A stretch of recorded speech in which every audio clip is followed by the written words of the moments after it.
Hello again, everyone. Today we're going to read through chapter 22 of Lao Tzu's Tao Te Ching, and as always, we'll go through 3 different translations and talk a little bit about what it might mean. So our first version goes like this. The partial becomes complete, the crooked straight, the empty full, the worn out new. He whose desires are few gets them. He whose desires are many goes astray. Therefore the sage holds in his embrace the one thing of humility, and manifests it to all the world. He is free from self-display, and therefore he shines. From self-assertion, and therefore he is distinguished. From self-boasting, and therefore his merit is acknowledged. From self-complacency, and therefore he acquires superiority. It is because he is thus free from striving that therefore no one in the world is able to strive with him. That saying of the ancients that the partial becomes complete was not vainly spoken. All real completion is comprehended under it. Our second translation is as follows. The crooked shall be straight, crushed ones recuperate. The empty find their fill, the worn with strength shall thrill. Who little have receive, and who have much will grieve. Therefore the holy man embraces unity, and becomes for all the world a model.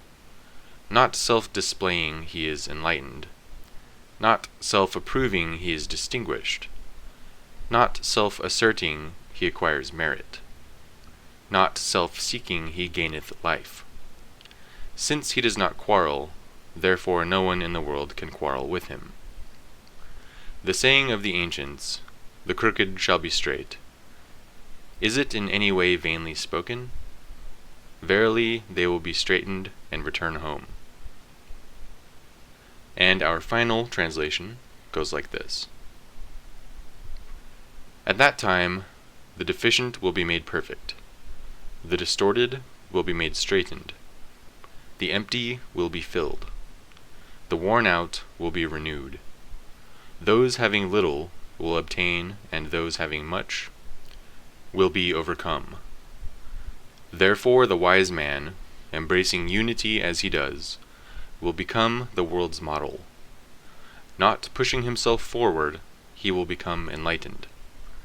Not asserting himself, he will become distinguished. Not boasting of himself, he will acquire merit. Not approving himself, he will endure. For as much as he will not quarrel, the world will not quarrel with him. Is the old saying, the crooked shall be made straight, a false saying? Indeed, no. They will be perfected and return rejoicing. This chapter seems to be speaking of humility. We are told that in order to become whole again, we must first break apart. In other words, we must go out of our minds to find ourselves again. The more we let go, the more we will be lifted and supported. To be straight, we must bend and be supple. To become filled, we must first empty ourselves. To become perfect, we must display our imperfections without a care for what others think and say. And to gain, we must decrease. And to hold in excess will only confuse us. All of these things seem to us counterproductive. They seem like the exact opposite of what we would normally do. When we're told to bend and be supple, we probably think that this shows a sign of weakness rather than nature. And to display our imperfection to the rest of the world is a most heinous act that we would never consider. Of course, pretending is what works. Faking it until you're making it is the mindset that we've been sold on. Hoarding, constantly being active, gaining, and progressing on some sort of invisible trajectory to do better than everyone else around us, to impress everyone else around us, is the way we have found in this world. But what if there was another way? What if these strange things Lao Tzu said in the 4th century BC were still true, and we just didn't know about it? We just never thought about it because it's so simple. The sage keeps the unity in mind. This might mean that the at oneness with the Tao, or to put it into so many words, the at oneness of yourself with the universe is something that we need to remember, something that we need to keep close to us at all times. This can allow us to act as an example to those around us.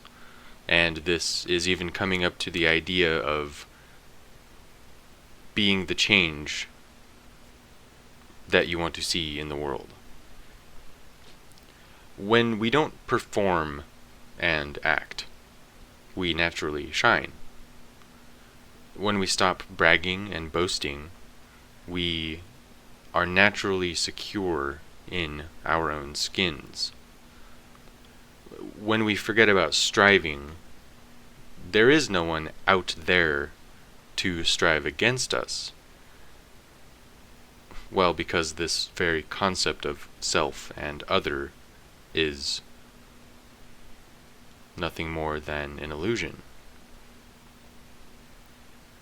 And in the same way, when we argue, we realize that there is no one else to argue with other than ourselves. The last part of this chapter asks us about an old saying of the ancients. They tell us that we must break apart to become whole again.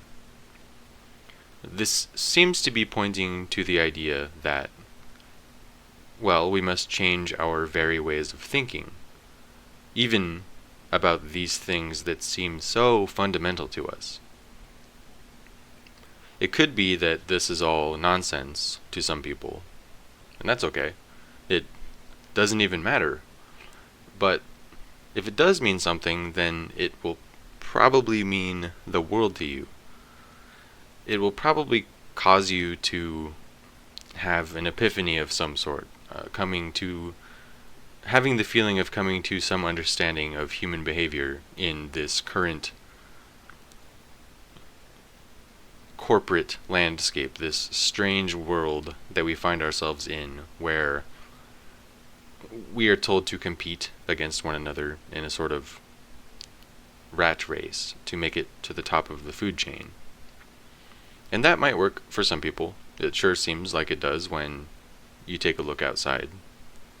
But if it doesn't, and if this whole business of becoming supple again makes sense to you, in either a logical or an intuitive sense, then it's likely that you've been pointed in the direction of your true nature.